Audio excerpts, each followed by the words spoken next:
कर रहे हैं, जहां पर वो श्रद्धा सुमन अर्पित करेंगे और साथ ही साथ प्रार्थना सभा में भी सम्मिलित होंगे।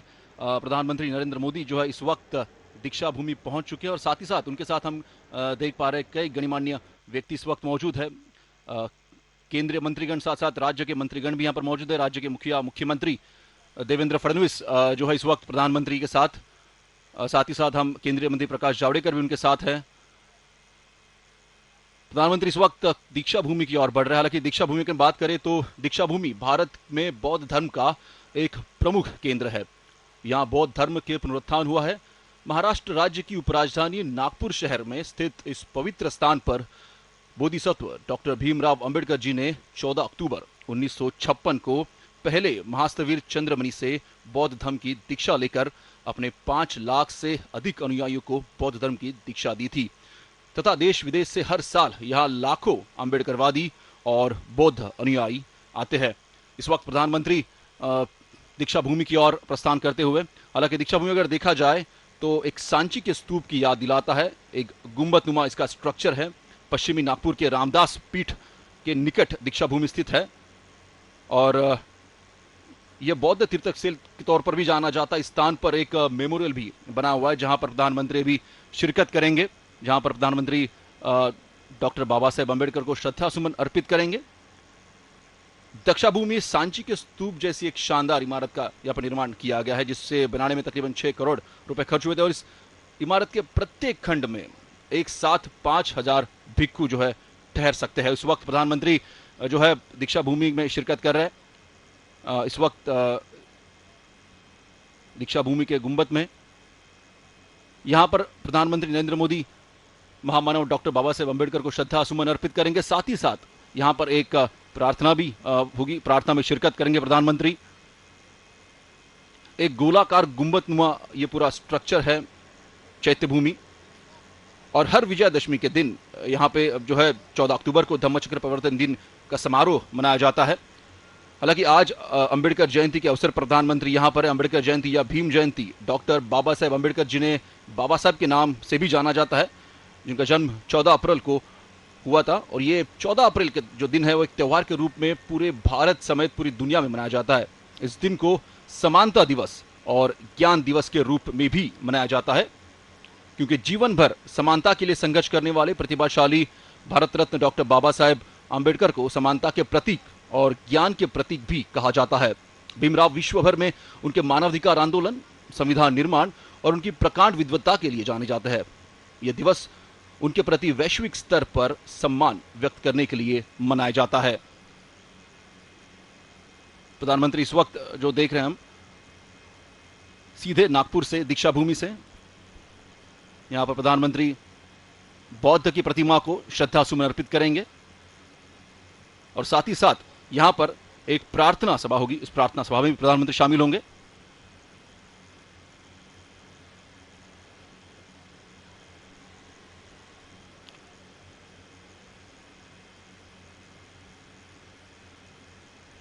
इस अवसर पर प्रधानमंत्री के साथ स्मारक समिति के अध्यक्ष भी मौजूद है और साथ ही साथ सेक्रेटरी सदानंद फुलझेले भी।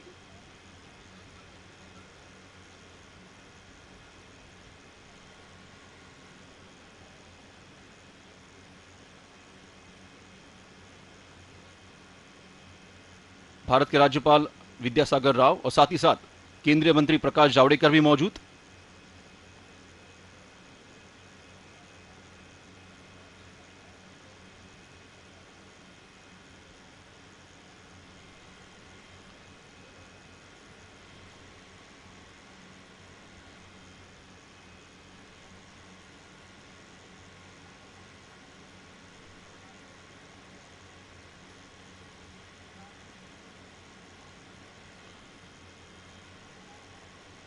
डॉक्टर बाबा साहेब अम्बेडकर की जन्मदिन पर हर साल लाखों अनुयायी उनके जन्मस्थल महू यानी मध्य प्रदेश, बौद्ध धर्म दीक्षा स्थल जो कि दीक्षा भूमि नागपुर में स्थित है और उनका समाधि स्थल चैत्य भूमि मुंबई में उन्हें अभिवादन करने के लिए इकट्ठा होते हैं।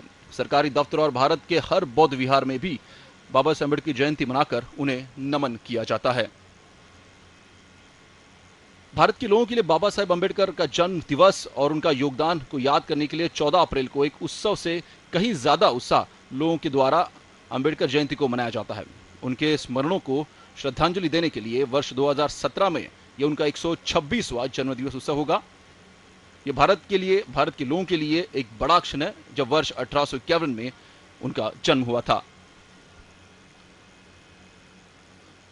प्रधानमंत्री इस वक्त दीक्षा भूमि में उपस्थित, जहां पर वो एक प्रार्थना सभा भी करेंगे।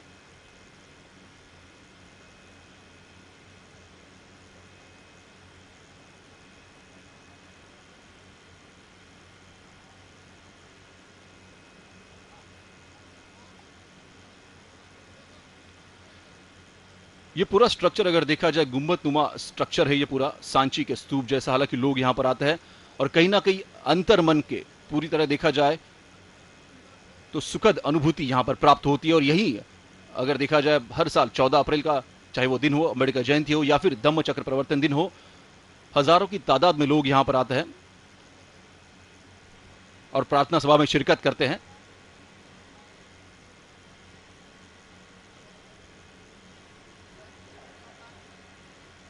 डॉक्टर बाबा साहेब अम्बेडकर भारत के लोगों के लिए उनके एक विशाल योगदान के लिए याद भी किया जाता है।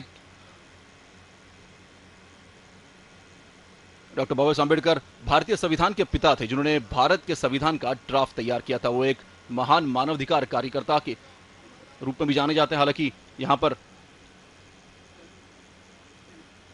मान चिन्ह सम्मानित करते हुए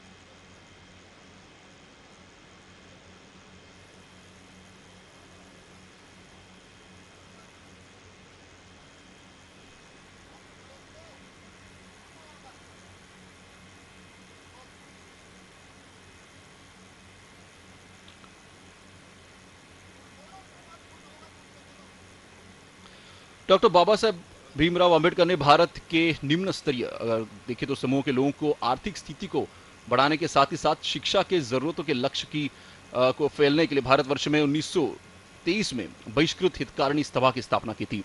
इंसानों की समान समता के नियम के अनुसरण के द्वारा भारतीय समाज के पुनर्निर्माण के साथ ही भारत में जातिवाद को जड़ से हटाने के लक्ष्य के लिए शिक्षित करना, आंदोलन करना और संगठित करना के नारे का इस्तेमाल कर लोगों के लिए वे एक सामाजिक आंदोलन चला रहे थे। प्रधानमंत्री इस वक्त दीक्षा भूमि का मुआयना करते हुए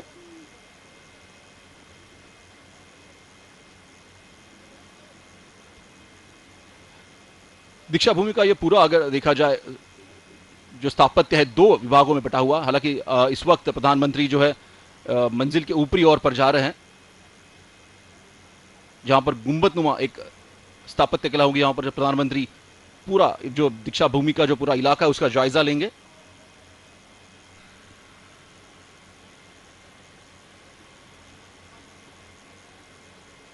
डॉक्टर बाबा साहेब अम्बेडकर का भारत के विकास में बड़ा योगदान रहा है। एक अर्थशास्त्री, समाजशास्त्री, शिक्षाविद और कानून के जानकार के तौर पर अम्बेडकर ने आधुनिक भारत की नींव रखी। 15 अगस्त 1947 को भारत की स्वतंत्रता के बाद पहले कानून मंत्री के रूप में सेवा देने के लिए उन्हें कांग्रेस सरकार द्वारा आमंत्रित किया गया था। डॉक्टर बाबा साहेब अम्बेडकर संविधान की प्रारूप समिति के अध्यक्ष थे।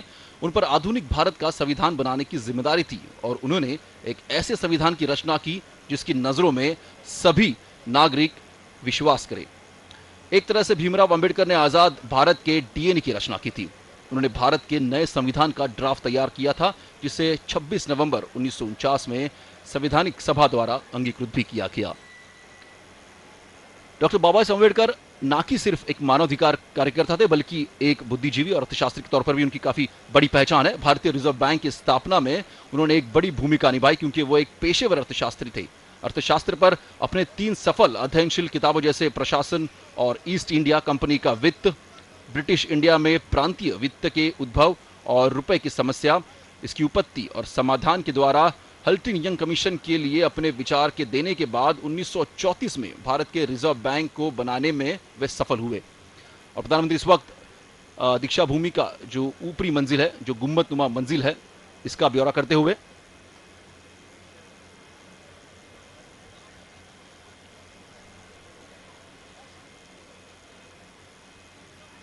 इस पूरे स्तूप का अगर निर्माण देखें तो कहीं ना कहीं सांची के स्तूप की याद दिलाता है। इसमें किसी भी प्रकार का अगर स्तूप को देखें तो बीच में किसी प्रकार की आधारशिला नहीं रखी है।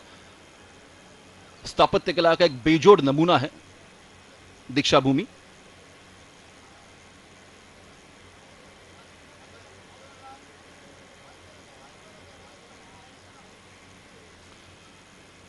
डॉक्टर बाबा साहेब अम्बेडकर ने 14 अक्टूबर 1956 को बौद्ध धर्म अपनाया था और इस दिन लाखों अनुयायियों ने दीक्षा भूमि पर महामानव को नमन किया था। भारत और विश्व के बौद्धों के लिए दीक्षा भूमि एक आधुनिक तीर्थस्थल है।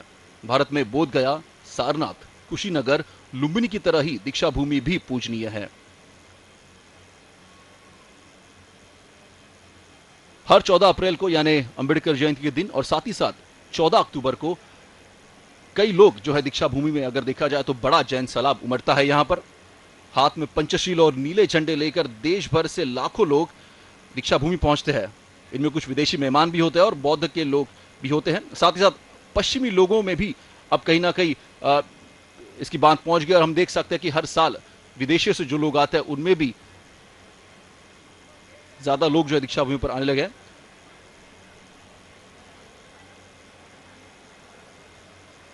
प्रधानमंत्री नरेंद्र मोदी दीक्षा भूमि के ऊपरी मंजिल के गुंबद का बाहर से मुआयना करते हुए हम देख पा रहे हैं, जिसमें उनके साथ साथ भारत के गवर्नर भी है, साथ ही साथ मुख्यमंत्री देवेंद्र फडणवीस भी हैं।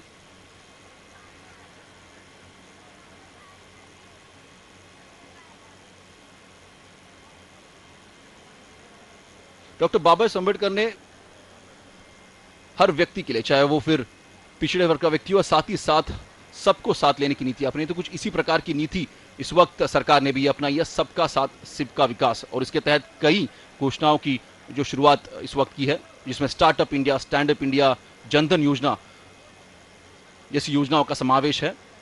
इन सभी योजनाओं के जरिए जो आखिरी व्यक्ति तबके में खड़ा है, जो उन सब तक पहुंचने की कोशिश जो है सरकार द्वारा की जाती है। और कुछ इसी प्रकार की नीति भी भारत रत्न डॉक्टर बाबा साहेब अम्बेडकर ने अपनाई थी।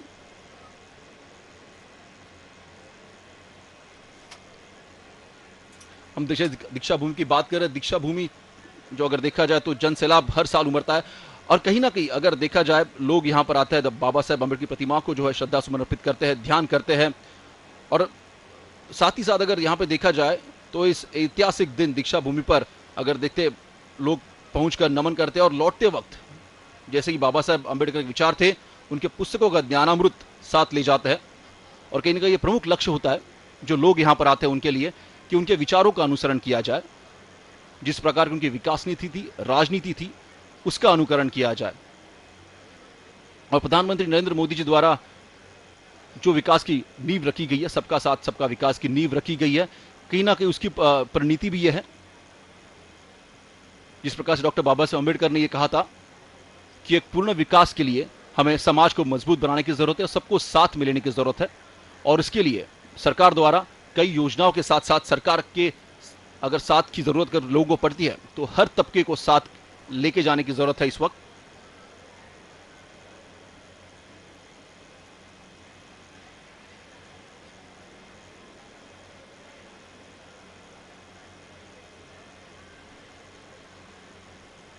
प्रधानमंत्री नरेंद्र मोदी इस वक्त दीक्षा भूमि स्थित डॉक्टर बाबा साहेब अम्बेडकर की मूर्ति की ओर माल्यार्पण करने के लिए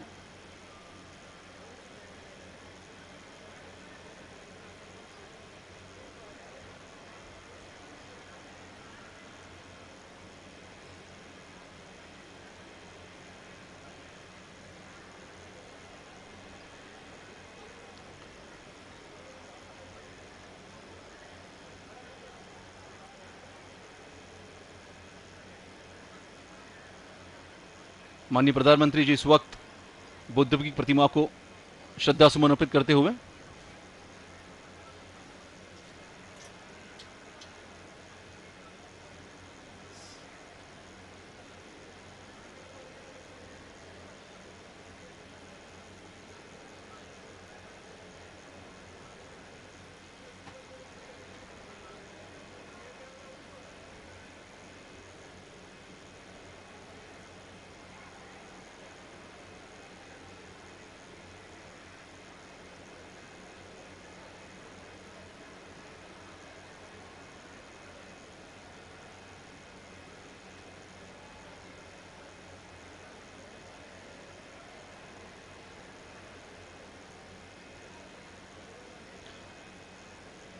और प्रधानमंत्री नरेंद्र मोदी इस वक्त भारत रत्न डॉक्टर बाबा साहेब भीमराव अंबेडकर को श्रद्धा सुमन अर्पित करते हुए।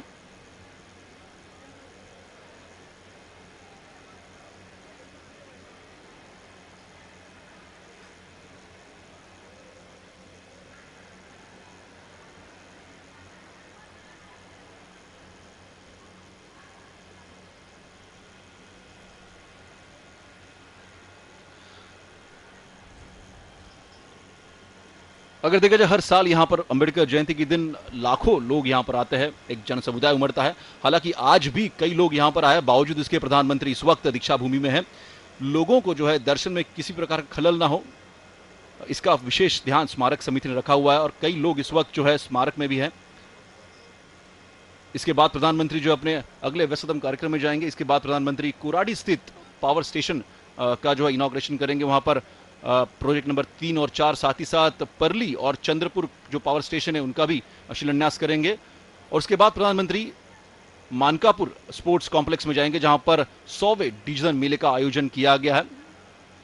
एक डिजिटल पेमेंट को कहीं ना कहीं ज्यादा तवज्जो देने के लिए सरकार द्वारा कई नीतियां अपनाई गई थी। उसके तहत ही डिजिटल मेले का जो है एक इनिशिएटिव लिया गया था सरकार द्वारा, और उसी का ही अगर देखें फलसफा देखें, तकरीबन 100वां डिजिटल मेला जो है आज आयोजित किया गया नागपुर में, जिसका समापन प्रधानमंत्री आज करेंगे। और साथ ही साथ जो लोग जिसको चयनित किया गया है, जिन्होंने ज्यादा से ज्यादा डिजिटल करेंसी का उपयोग किया है, उनको प्रधानमंत्री डिजिटल मेले में सम्मानित करेंगे। और साथ ही साथ एक भीम ऐप का भी लॉन्च करेंगे। हालांकि जिस प्रकार से प्रधानमंत्री अगर देखा जाए तो डॉक्टर बाबा साहेब अम्बेडकर की अर्थनीति देखी जाए तो उसके मद्देनजर रखते हुए प्रधानमंत्री ने कहीं ना कहीं भीम ऐप है जो लॉन्च किया है, जिसके तहत ज्यादा से ज्यादा डिजिटल ट्रांजैक्शन किया जाए लोगों के द्वारा। उसका भी आज शुभारंभ प्रधानमंत्री नरेंद्र मोदी जी द्वारा मनकापुर स्पोर्ट्स कॉम्प्लेक्स में किया जाएगा।